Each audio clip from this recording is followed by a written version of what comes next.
तो सेम आप पहले क्या डाल देंगे, credit balance as per passbook.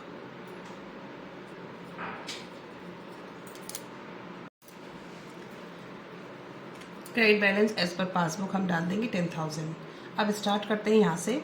Check deposit into the bank but no entry was passed in cash book 500। Cheque deposit कर दिए पासबुक में, बट कैश बुक में कोई एंट्री नहीं हुई। तो स्टूडेंट ये तो ट्रांजेक्शन बार बार रिपीट हो रही है कि जब हम पासबुक के अकॉर्डिंग चल रहे हैं तो कैश बुक को देख के चलेंगे। अगर कैश बुक में कोई एंट्री नहीं हुई है तो आप वहाँ से भी घटा दें, वहाँ से भी माइनस कर दें, ठीक है। तो सेकेंड ट्रांजेक्शन आपकी हो जाएगी check deposited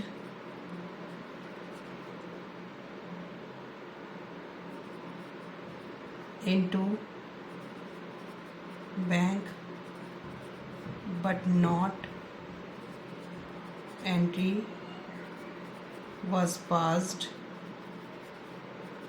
in cash book। ठीक है, तो 500 आप क्या कर देंगे, माइनस कर देंगे। Cheque received and the entered in the cash book but not send to bank 1200। Cheque receive कर लिए हैं और कहाँ कैश बुक में रिकॉर्ड कर लिए हैं, पर बैंक में नहीं हुए। तो क्या करेंगे, कैश बुक बढ़ गई है तो पासबुक को भी बढ़ा दो।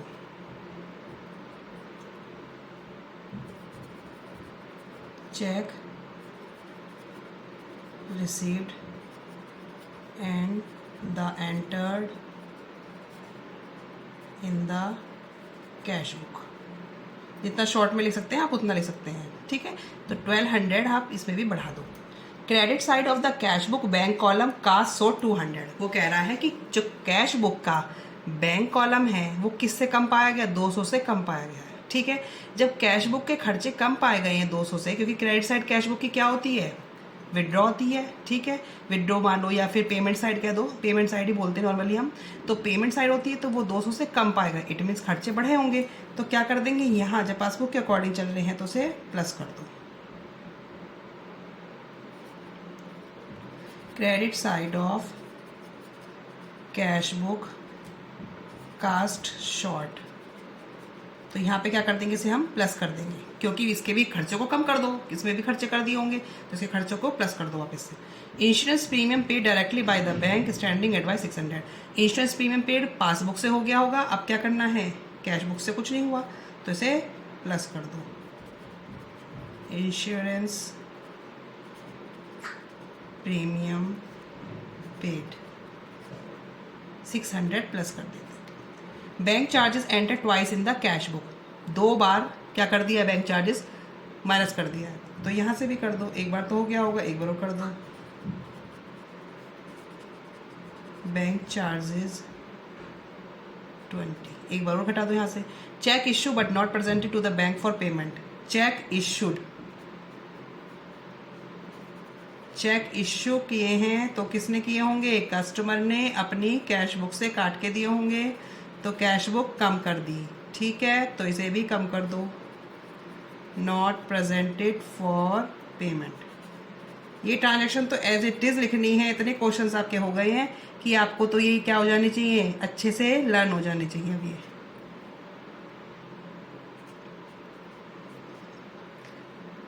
Check received enter twice in cash book 1000। Check receive हुआ, कैश बुक में 2 बार रिकॉर्ड कर लिया, तो 2 बार कैश बुक में कर दिया तो पासबुक में एक बार प्लस कर दो। क्योंकि बार बार बता रही हूँ पासबुक के अकॉर्डिंग चल रहे हैं, बट कैश बुक को देख के, कैश बुक में क्या एक्टिविटी हुई है अब वो भी यहाँ भी कर दो। Check received entered twice in cash book 1000 plus कर दो। Bank had wrongly allowed interest 5000 which was received by it on 5th April 2024। Bank ने wrongly allowed कर दिया जो इंटरेस्ट था, ठीक है। तो अब इंटरेस्ट क्या है, पासबुक में किया होगा, कैश बुक पे इसका कोई फर्क नहीं पड़ा, तो क्या करेंगे, वहां से भी माइनस कर दो, क्योंकि पासबुक तो बढ़ गई होगी बट कैश बुक पे तो कोई फर्क नहीं पड़ा।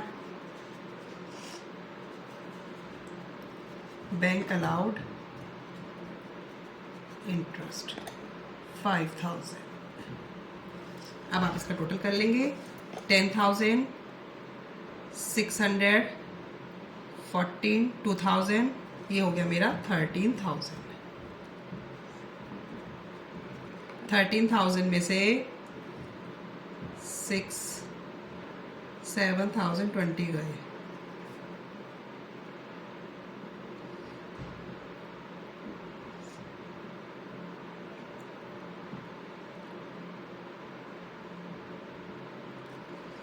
फाइव सिक्स, तो ये मेरा आएगा 6980। ठीक है स्टूडेंट, आप इसकी कैलकुलेशन अपने आप भी करके देखें। क्वेश्चन सारे अच्छे हैं, मैं बार बार बोलती हूँ। Debit balance as per cash book. ठीक है, 6980 मेरा आंसर आ गया है। आप इसको अब अपने आप करके देखें। सारे ट्रांजेक्शन काफ़ी सिंपल हैं, बहुत अच्छा चैप्टर है। ओके।